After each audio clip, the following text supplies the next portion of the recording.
And breaking news, a wildfire growing right now in San Jacinto County. That blaze has been burning for more than 24 hours. It's now grown to more than 2,400 acres. And just moments ago, we learned the wildfire is the result of a prescribed burn that got out of control. The fire now 20 to 25% contained, and in just the last few minutes, we learned one home was destroyed in the blaze. But as of now, no injuries or deaths have been reported as a result of the fire, and of course, that's good news. Montgomery and San Jacinto counties have filed local disaster declarations with more than 900 homes still under evacuation orders at this hour. At this point, it is still not safe to return, but we should receive an update on those orders later this evening.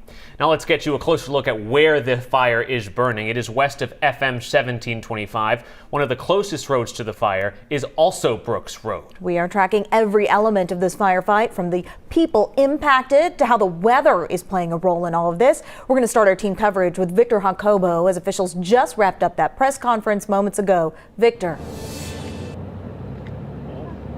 Yeah, that's right. We heard from Montgomery County Judge Marquillo. He said that officially, as of right now, 2,450 acres is the size of the Pauline Road Fire.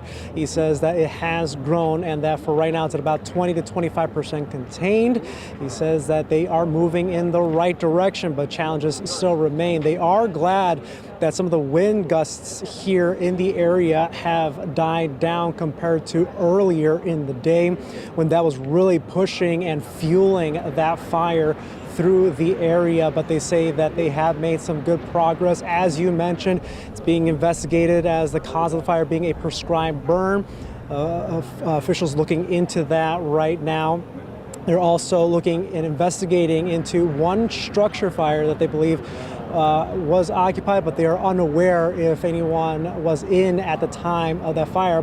They also mentioned how that structure was actually relatively far away from the start of that prescribed burn, giving you the sense that this fire has advanced and has moved to other places, really threatening some residential areas. And as you mentioned, they do expect a briefing here at the command center, gathering their information and learning whether or not it is safe for some of the folks who have evacuated to move back into their residences. They're going to make that decision and announcement later this afternoon as they gather some more information. But as I mentioned, Judge Kehoe saying that they are moving in the right direction and that they are making sure that that the collaboration is working well between the different agencies. So they're very happy to see that, and they'll be sharing some more updates throughout the day. But their hope is that the wind gusts do keep at a minimum in order for firefighters to keep fighting this fire. So for now, I'll send it back to you. Yeah, absolutely. Victor, thank you so much. As you said, crews have been working around the clock to contain the fire as families in the evacuation areas wait to see if their homes were impacted. Jason Miles is live in San Jacinto County near KHOU, an area already charred by this fire. Jason.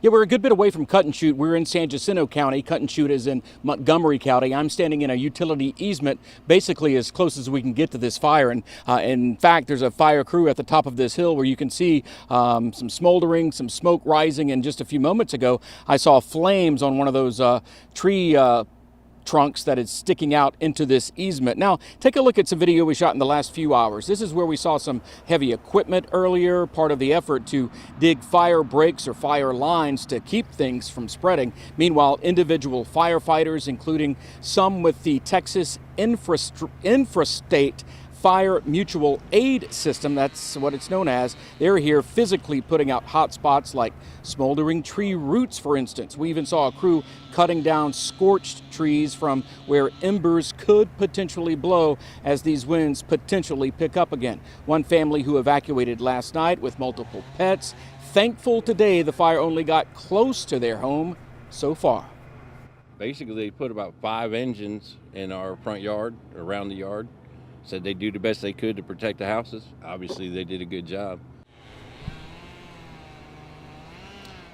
And we've been through several neighborhoods out here today. Plenty of people still at their homes despite those voluntary and mandatory evacuation orders. But then again, some may have spent the night away last night, then came back today to check on things. So they may once again spend the night elsewhere. In fact, back here live, I can tell you there's a store not too far from where we're standing here today where I'm told multiple people actually slept in their cars and trucks overnight. A safe place to be, and obviously they had food and water and other supplies nearby as well. That's the latest from San Jacinto County. For now, Jason Miles, KHOU 11 News. Yeah, glad folks got out safely. All right, the conditions outside clearly ripe for fires. We're talking high wind, low humidity, conditions that helped that prescribed burn get out of control. Kim Castor is joining us now. And Kim, we heard from officials earlier that winds appear to be dying down a bit. So what are conditions like right now? Yeah, they're really going to have to wait on those winds. For now, we still have an elevated fire risk. We're under a red flag warning until 7 o'clock across the entire area, and wind is the main culprit. Gusts are still at 25 to 30 miles an hour, but luckily in the fire vicinity near Cleveland, they've died down to about 15 miles an hour. Relative humidity has been really low today. That is not a good thing when trying to put out fires. That means that the brush, the fuels are really starved, and if an ember does fly to one of those, it blazes up the flame even more. Now, temperatures have been working in our favor. You notice it was nice and cooler today. We've seen about a 15-degree drop across the area, and that does help the fire fight. Current temperatures right now in San Jacinto County, 65 degrees on FM 2666. So firefighters at least helped by a little bit of a cooler air mass in place. I can still see a smoke signature on visible satellite imagery, but the good news is this wind is kicking the smoke out of here. We are not seeing any air quality issues across the area. We are in the green. You asked about the wind. It's breezy for now. Luckily, firefighters are going to get a big break as we go into about the sunset hour. I'll show you how those winds die down and when they are expected to pick back up, guys. We'll see you then, Kim. Thank you. We are staying on top of the fire, evacuations, and much more all evening. You can always find the very latest online and on our KHOU 11 app.